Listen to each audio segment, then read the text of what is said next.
Ser podcast.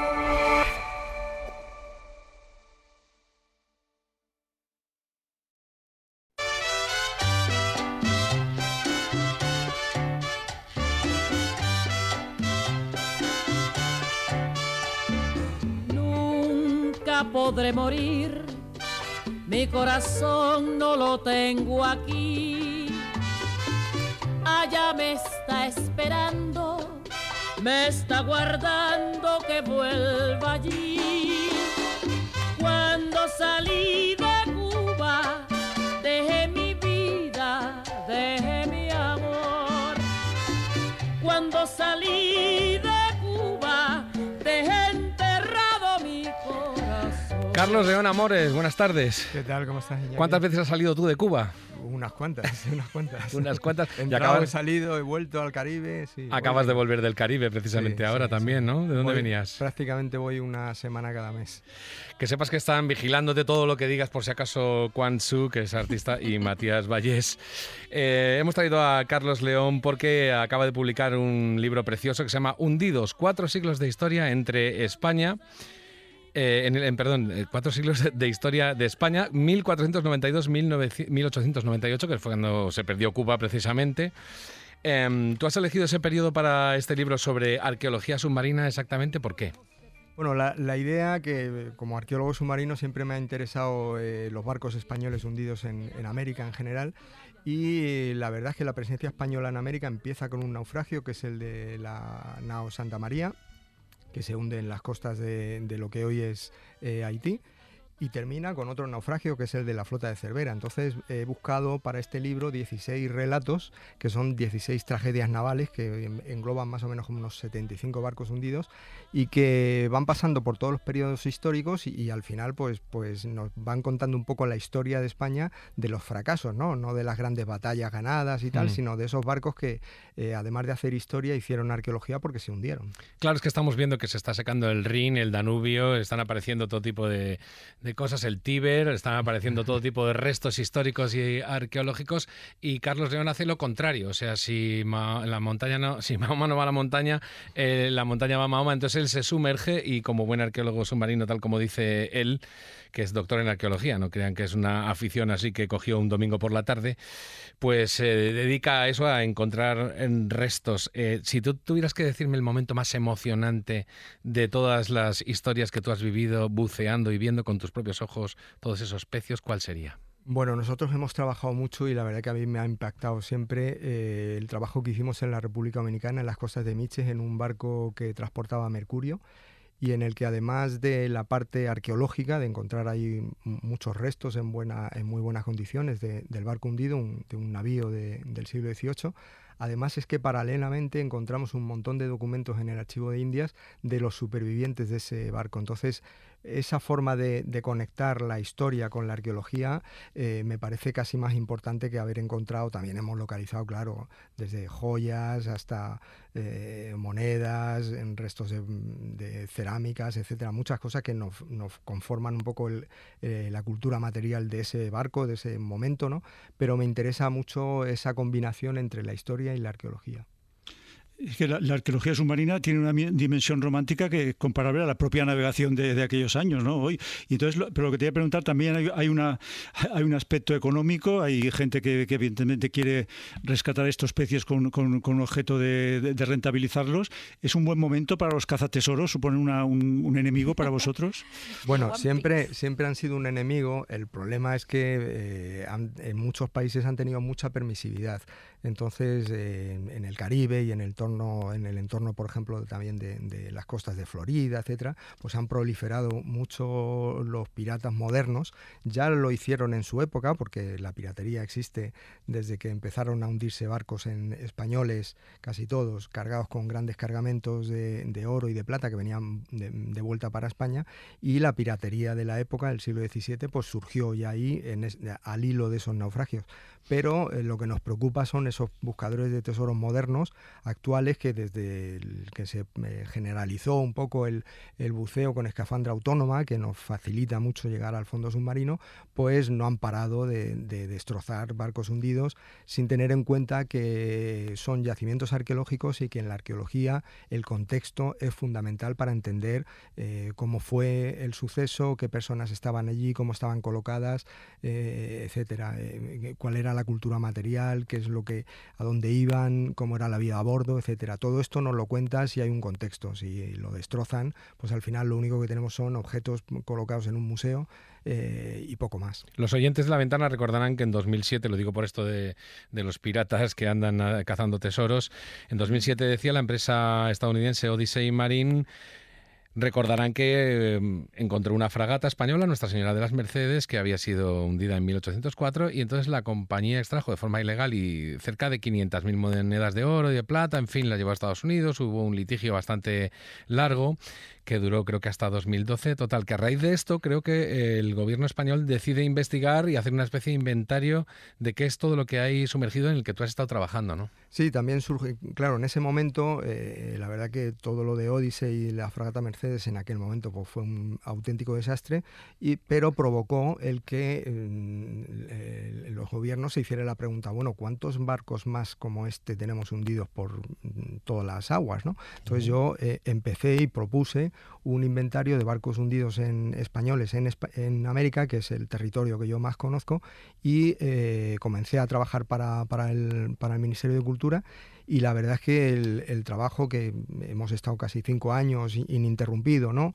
Y luego a veces, bueno, hemos parado, hemos tenido periodos de mayor y menor actividad, pero llevamos localizados casi 800 barcos españoles hundidos en América. Es decir, es que al final hablamos de la fragata Mercedes, que está en costas nuestras, ¿no? En este caso en costas de Portugal, pero la cantidad de barcos que tenemos hundidos allí es brutal. Yo creo que por los datos que empezamos a tener, pues está en torno a los 1.000 barcos españoles hundidos en América. Claro. ¿Y qué se hace con esos barcos? Es decir, porque están en América, son barcos españoles, pero las cosas en su momento se crearon en América, ¿no? ¿Se pretende dejar ahí? ¿Se pretende llevar a un museo? O sea, ¿qué pasa después? Bueno, la política general es que hay una convención de UNESCO de 2001 que algunos países del entorno americano han ratificado y la siguen al pie de la letra, y hay otros países que tienen sus propias legislaciones sobre patrimonio subacuático. Lo normal es que haya una colaboración entre los países en los que está hundido un barco español y España, por ser, digamos, el dueño, digamos, un poco de la embarcación. Pero lo normal es que se queden en los sitios. Normalmente España solo reclama cuando hay una posibilidad de expolio, cuando hay un expolio ya confirmado, ¿no?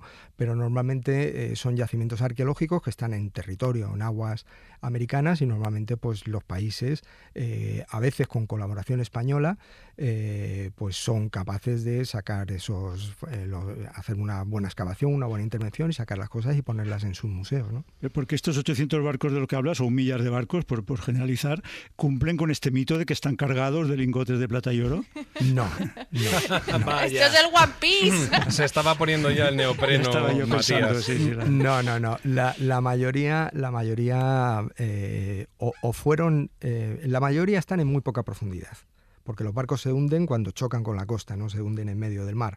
Entonces, normalmente están en poca profundidad. Ya en la época, si se hundieron en el siglo XVII, XVIII, que es cuando más comercio hay de oro y plata, se recupera todo lo que se puede en la época. Y lo que sí tenemos son muchos documentos que tienen que ver con la acción que hizo España en ese momento para recuperar esos cargamentos, porque aparte de ser pioneros en la navegación, ¿no? En este sentido, pues también lo fuimos en el buceo. O sea, nadie ha hecho ni tiene tantos inventos relacionados con el buceo como España, que están dibujos, descripciones, etcétera, que están en nuestros archivos guardados y son espectaculares, son como unos dibujos marcianos, ¿no? de Leonardo da Vinci, pero del siglo XVI o XVII. Entonces se recuperaban en gran parte. Y la otra parte, pues no todos los barcos vienen cargados de materiales que son caudales o que son oro, joyas y tal. Ahí hemos encontrado barcos con mercurio, barcos con pieles, barcos con grana cochinilla, con tintes, hay de todo. No se mueva nadie de ahí, ni los oyentes de La Ventana, ni Juan ni Matías, porque seguimos hablando enseguida con Carlos León de este libro precioso sobre arqueología submarina que repasa pues todos esos pecios que ha ido encontrando él con sus aletas y su neopreno. Volvemos enseguida. Las 5 menos 8 en la península, 1 hora menos en Canarias. Seguimos con Carlos León, arqueólogo submarino, y por supuesto con Juan Su y con Matías Vallés, hablando de eso, de los hundimientos que se recogen en un libro precioso que yo tengo en mis manos, que es Hundidos, 4 siglos de historia de España, 1492-1898, que es precisamente cuando se perdió Cuba, como decía yo antes. Y quería que volviéramos al primer caso que se relata en ese libro, que es el hundimiento de la Santa María, que todos recordamos de la primera expedición, si yo no me equivoco, de la primera expedición de Colón. Pero creo que es un caso muy peculiar el de este barco. Sí, la verdad que sí, en realidad no se hunde, lo que hace es que encalla, ¿no? Justo se había ido a dormir Colón en ese momento, iba en la Santa María. Y bueno, pues el que le tocaba la guardia le dejó el mando el timón al grumete, y ese grumete pues cometió la imprudencia, el becario cometió la imprudencia de bueno, pues no se dio cuenta y chocó. El primero que se dio cuenta además y salió despavorido del camarote y tal fue Colón, que notó que efectivamente el barco no se había hundido, pero sí había rozado ligeramente el fondo, y entonces ahí el barco deja de navegar, se inclina hacia un lado y entonces es un problema. Te advierto que esa broma cariñosa de becario en este programa no funciona porque son unos becarios buenísimos todos los que tenemos aquí. No, y lo digo en serio, lo digo muy en serio. Mira, es muy bonito porque creo que hay un diario de a bordo donde Colón describe lo que pasó esa noche que aparece en el libro.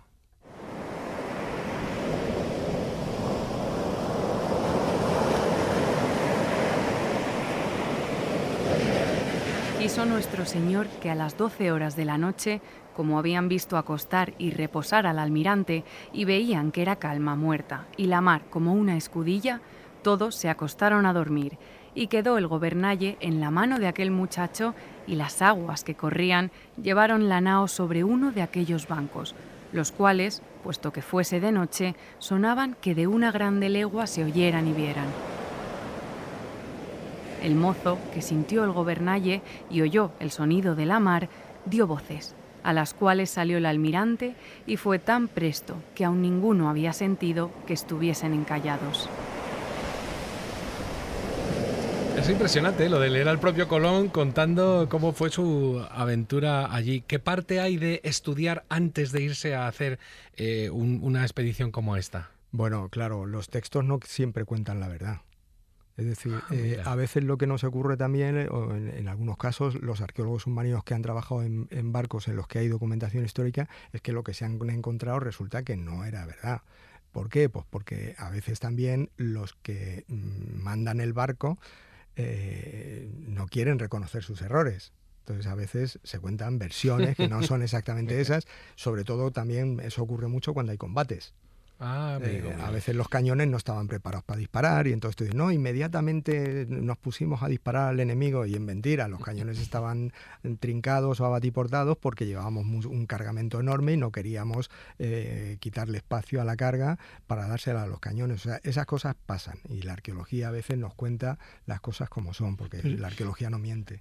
Es curioso que la nave capitana que aguantó toda la travesía de España a América luego se hunda por un accidente que parece pues un poco nimio, ¿no? Y con estas componentes incluso de descuido. Pero yo te quería decir, en este caso, 1492 y los siguientes, con estas naves, sin saber ni siquiera dónde iban, con la perspectiva actual, es una locura, ¿no? Estos navegantes era como lanzarse a la luna, era un auténtico despropósito. Era una locura y el error que cometieron pues fue en principio para Cristóbal Colón lo tomó como fatal, una cosa, bueno, terrible, como nos ha pasado esto y tal, pero luego cuando vio que el cacique Guacanagariz con sus indios, que es con el que había quedado para hablar y conocerse, venían en sus canoas a ayudarle a sacar las cosas de la nao y salvarlas a tierra, vio que venían con pepitas de oro y adornos de oro y tal, dijo, vale, espérate, que a lo mejor esto que me había parecido un desastre y un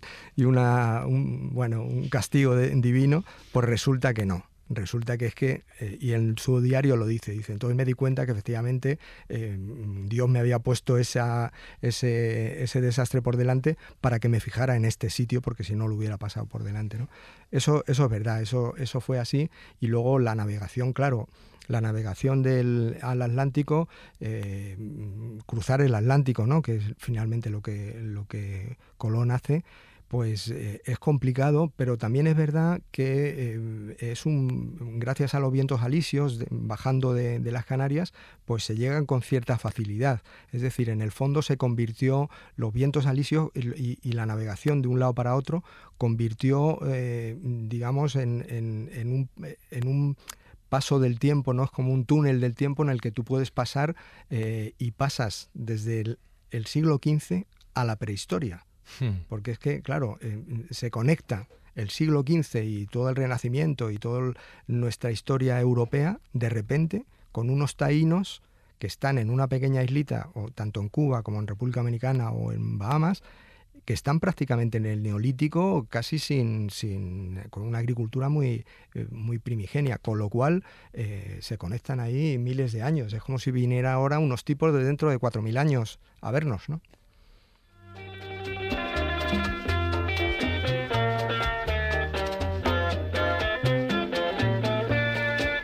Pues con esto quítate tú para ponerme yo, porque lo que tengo ganas yo es de hacer el trabajo de Carlos León. Y canción muy caribeña, por cierto, de la Fania. Despedimos este ratito de La Ventana fantástico que hemos dedicado a repasar este libro, Hundidos, 4 siglos de historia de España y América desde las profundidades, para que decir el nombre completo, que es de Alianza Editorial. Carlos León, aquí te esperamos cuando vuelvas a estar dándote esos chapuzones que tanta envidia nos da. Aquí volveré y os seguiré contando historias. Un gusto oírte y mucha suerte con este libro. Gracias, Iñaki.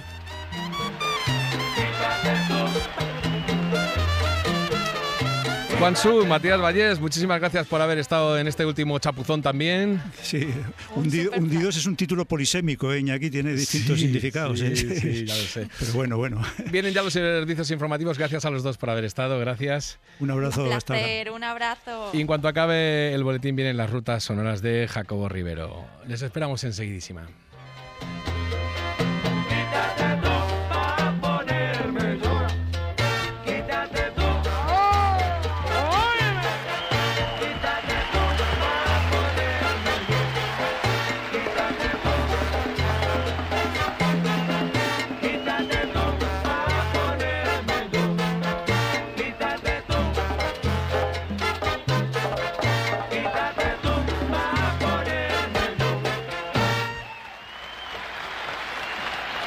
La Ventana, con Iñaki de la Torre. Para no perderte ningún episodio, síguenos en la aplicación o la web de la SER, Podium Podcast o tu plataforma de audio favorita.